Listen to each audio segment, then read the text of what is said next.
आर्य को इस पार्टी में आने का अफसोस तो बहुत हो रहा था, लेकिन उसने सोच लिया था कि वो भोपाल में जिस मकसद से आया था उसके अंजाम तक पहुंचने के लिए उसका वहां रुकना जरूरी था।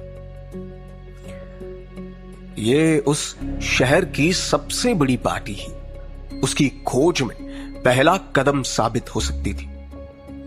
इसलिए ही आर्य ने आज अपने अपमान का घूंट पी लिया था। आर्य नहीं चाहता था कि किसी को उस पर शक हो, इसलिए वो किसी को बिना कुछ बताए सारे इन्फ्लुएंशियल लोगों से एक एक करके बात करने लगा।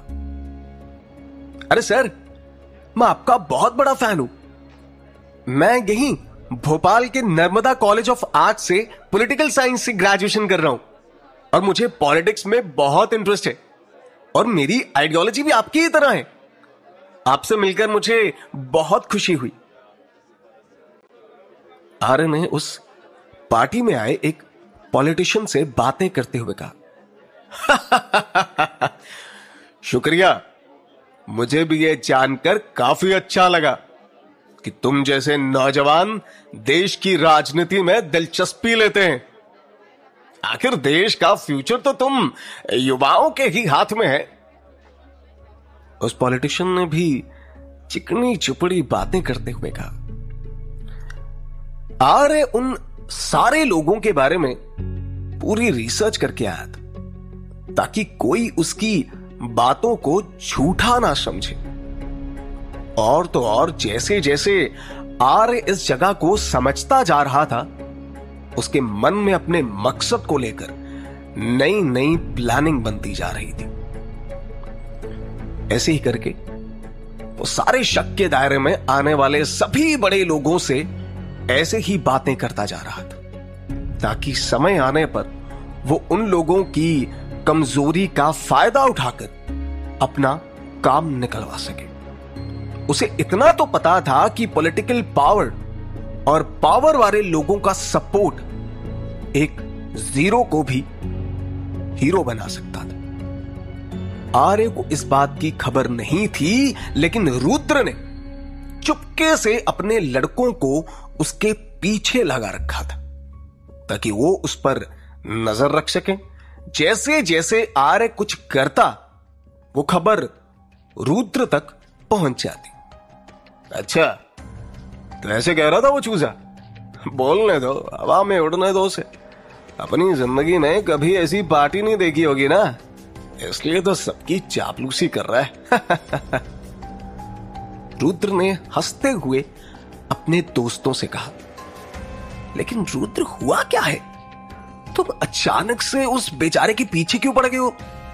छोड़ दो, अब बच्चे की जान लोगे क्या?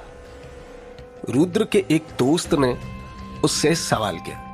अरे तुम्हें नहीं पता, ऐसे छोटे छोटे चूजे ही तो बड़े होकर बाज बनकर हमला कर देते हैं और लोगों को नोच नोच कर खाते हैं।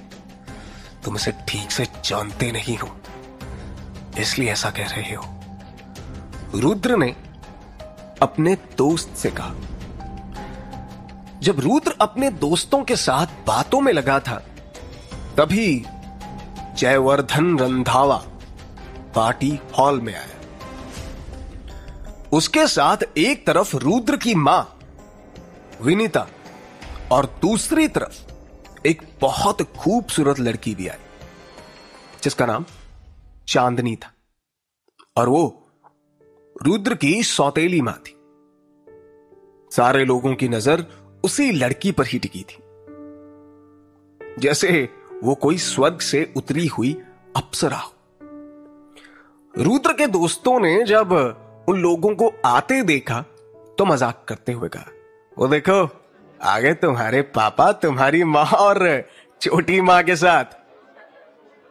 सही है, तुम्हारे बाप के मजे हैं भाई। काश ऐसी जिंदगी सबकी हो जाए। एक दूसरे दोस्त ने फिर से रुद्र के परिवार का मजाक उड़ाते हुए कहा, मैंने तुम लोगों को कितनी बार कहा है कि इस बारे में कोई मजाक मत किया करो, वरना गुस्से में मैं तुम लोगों की जो हालत करूंगा वो तुम सोच भी नहीं पाओगे। रुद्र ने गुर्राते हुए कहा, जाओ अपना काम करो और उस चूजे पर नजर रखो, कोई तो काम ढंग से करो। रुद्र ने फिर से अपने दोस्तों को डांटते हुए कहा। रुद्र ने एक बार फिर से जब आर्य की तरफ देखा तो वो उस लड़की से नजर नहीं हटा पा रहा था। तभी उसके दिमाग में एक शातिर आइडिया आया और उसने अपने दोस्तों से आउट हाउस में आने के लिए कहा और साथ ही आर्य को भी वहीं लाने के लिए कहा। सुनो, थोड़ी देर में पापा का केक कटेगा और जैसे ही सब लोग थोड़े नशे में आ जाएं, तो तुम लोग चुपचाप आर्य को लेकर आउट हाउस पहुंच जाना। मैं भी सबको गुमराह करके वहीं मिलता हूं, चलो। रुद्र ने अपने दोस्तों को बुलाकर प्लान बताते हुए कहा। थोड़ी देर बाद ग्रैंड पार्टी की शुरुआत हुई और देखते ही देखते लगभग सारे लोग हल्के हल्के नशे में आ चुके थे। कहीं ठहाकों की गूंज थी, वहीं कुछ लोग business, politics, law and order की बातें कर रहे थे। जिसकी जैसी रुचि थी वो उस ग्रुप के लोगों के साथ तालमेल बैठाने की कोशिश कर रहा था। आखिर ये पार्टीज होती भी तो इसीलिए। आर्य तो बस इन बड़े लोगों के रुतबे को देख रहा था और वो ये सब देख रहा था कि वो लोग कैसे चलते हैं, कैसे बोलते हैं, कैसे खाते पीते हैं, यहां तक कि उनके बैठने उठने के तरीके पर भी वो गौर फरमा रहा था। आज मेरे मां बाप जिंदा होते तो शायद मेरी भी ऐसी ही जिंदगी होती, ना कि मैं उस छोटे से कस्बे में दर दर की ठोकरें खा रहा होता। आर्य ने अपनी जिंदगी पर अफसोस जताते हुए अपने आप से कहा। वो भोपाल जैसे शहर के लाइफस्टाइल और लोगों के तौर तरीके को देख रहा था और साथ ही अपनी जिंदगी की तुलना उन हालातों से कर रहा था जो उसे मिल नहीं पाया। आर्य अपनी सोच में डूबा था कि तभी रुद्र का दोस्त अभिजीत वहां आया और उससे बातें करने लगा। यूं कहा जाए कि अपनी बातों से उसे बहलाने फुसलाने की कोशिश करने लगा। अरे अरे, तुम यहां अकेले किन ख्यालों में डूबे हो भाई? क्या हुआ, तुम्हें कोई लड़की पसंद आ गई क्या? अभिजीत ने आर्य को छेड़ते हुए कहा। नहीं भाई, ऐसी कोई बात नहीं, मैं तो बस पार्टी की रौनक देख रहा हूं, आर्य ने कैजुअली जवाब देते हुए कहा। ये पार्टी भी कोई पार्टी है? ना ढंग का म्यूजिक, ना शराब, ना कबाब। ये इन बूढ़ों की पार्टी में तुम्हें यही सब देखने को मिलेगा। अभिजीत ने आर्य से कहा। नहीं नहीं भाई, सब कितना अच्छा है और मेरे लिए तो ये जिंदगी की बेस्ट पार्टी है। आर्य ने अभिजीत की बातों का जवाब देते हुए कहा। अरे नहीं, तो फिर तुमने असली पार्टी देखी ही नहीं है। चलो बाहर, मैं तुम्हें असली पार्टी में लेकर चलता हूं। इतना कहते हुए अभिजीत ने आर्य से बाहर जाने के लिए कहा। आर्य वहां उस पार्टी से कहीं नहीं जाना चाहता था, लेकिन अभिजीत उसे जबरदस्ती अपने साथ ले गया।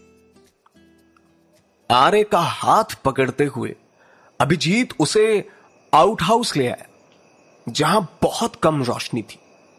वहां कुछ लड़के बैठे थे और आसपास बहुत सारी बियर और शराब की बोतलें रखी हुई थी। अभिजीत ने जबरदस्ती आर्य को सामने कुर्सी पर बैठा दिया और उसे बियर पीने के लिए कहने लगा। नहीं नहीं, मुझे इसका टेस्ट बिल्कुल पसंद नहीं है, मैं ये नहीं पी सकता। आर्य ने बियर पीने से मना करते हुए कहा। आर्य ने अपनी बात खत्म ही की थी कि वहां रुद्र आ पहुंचा और बड़े सोफे पर बैठते हुए उसने अपने दोस्तों से कहा। क्यों बे लड़को, तुमने मेरे खास मेहमान की खातिरदारी ठीक से क्यों नहीं की? कुछ चाय पानी ठंडा दिया कि नहीं? आर्य को रुद्र की बातों में तंज साफ नजर आ रहा था, लेकिन वो वहां पर कुछ कर भी नहीं सकता था। हमने इसे बियर तो ऑफर किया, लेकिन तुम्हारे खास मेहमान ने हमारे हाथों से कुछ खाने पीने से मना कर दिया। अब तुम ही देख लो क्या करना है। अभिजीत ने भी मजाकिया लहजे में बात करते हुए कहा, अरे तुम लोग भी कमाल करते हो, भला खास मेहमान को कोई बियर देता है? उधर से वो बोतल लेकर आओ, मैं खुद अपने हाथों से आर्यमान जी के लिए ड्रिंक बनाता हूं। आखिर वो पहली बार मेरे घर जो आए। रुद्र ने अपने दोस्तों से कहा, अरे भाई मैं शराब नहीं पीता और मुझे अब हॉस्टल भी जाना होगा, काफी देर हो चुकी है। आर्य ने मना करते हुए कहा, अरे ऐसे कैसे, तुम हमारे खास मेहमान हो। अब भाई एक भी ड्रिंक लिए बिना गए तो मैं बुरा मान जाऊंगा। रुद्र ने जिद करते हुए कहा। रुद्र के इतना कहने के बाद आर्य बिल्कुल मना नहीं कर पाया, क्योंकि उसे आज पहले से ही उसका बर्ताव अलग लग रहा था। आर्य ने भी सोच लिया था कि अब जो भी हो वो उसकी किस्मत होगी। ऐसा सोचते हुए उसने वो ड्रिंक ले लिया। आज हम लोग आर्य की दोस्ती सेलिब्रेट करेंगे। रुद्र ने अपने हाथों में बियर की बोतल लेते हुए कहा, और फिर जबरदस्ती उसने आर्य का हाथ पकड़कर उसकी ग्लास का पूरा ड्रिंक उसे एक ही बार में पिला दिया। उसका ऐसा करते ही आर्य को जोर से खांसी आ गई और वो बुरी तरह खांसने लगा, जिसे देखकर सारे लोग उसका मजाक बनाने लगे। देखते ही देखते आर्य को नशा हो गया। उसने पहली बार शराब पी थी, इसलिए वो खुद को संभाल नहीं पा रहा था और सब लोग उसे देखकर हंस रहे थे। आर्य को जबरदस्ती शराब पिलाने के बाद रुद्र अब सिर्फ आर्य के नशे में आने का इंतजार कर रहा था, ताकि वो अपने प्लान को अंजाम दे सके। वो जानता था कि आर्य शराब नहीं पीता, इसलिए उसके नशे में धुत होने में ज्यादा समय नहीं लगेगा, और जो शराब उसने उसे पिलाई थी उसका एक ही ड्रिंक आर्य के लिए काफी होगा। तब तक वो और उसके दोस्त भी शराब पीने लगे, जिससे आर्य को उन पर शक ना हो, वरना उसके सारे प्लान पर पानी फिर जाता। थोड़ी ही देर के बाद आर्य को उल्टी आने लगी और वो खुली हवा की तलाश में वहां से बाहर निकला। अरे रुद्र, आर्य तो उल्टी करने बाहर गया, अब उसका सारा नशा उतर जाएगा। एक लड़के ने रुद्र से कहा, उतर जाने दो, मेरे पास उससे भी अच्छा नशा है जो उतारे नहीं उतरेगा, तब हम लोग अपने प्लान को अंजाम देंगे। रुद्र ने हंसते हुए कहा और फिर शराब पीने लगा। अब आर्य को बाहर गए आधा घंटा हो चुका था और आउटहाउस में लड़के भी नशे में धुत हो चुके थे। तभी उन्हें ख्याल आया कि आर्य तो वापस आया ही नहीं। फिर रुद्र ने अपने दो नौकरों से बाहर आर्य को ढूंढने के लिए कहा और उसे फौरन वहां आउटहाउस लाने का ऑर्डर दिया। रुद्र की बात सुनते ही वो लोग भागे भागे आर्य को ढूंढने लगे। रुद्र तब तक आर्य के लिए नया प्लान बनाने लगा, ताकि उसके पास बचने का कोई मौका ना हो। क्या वो दोनों नौकर आर्य को ढूंढकर ला पाएंगे? आखिर आर्य कहां चला गया था? रुद्र अचानक से आर्य के साथ किस बात की दुश्मनी निकाल रहा था?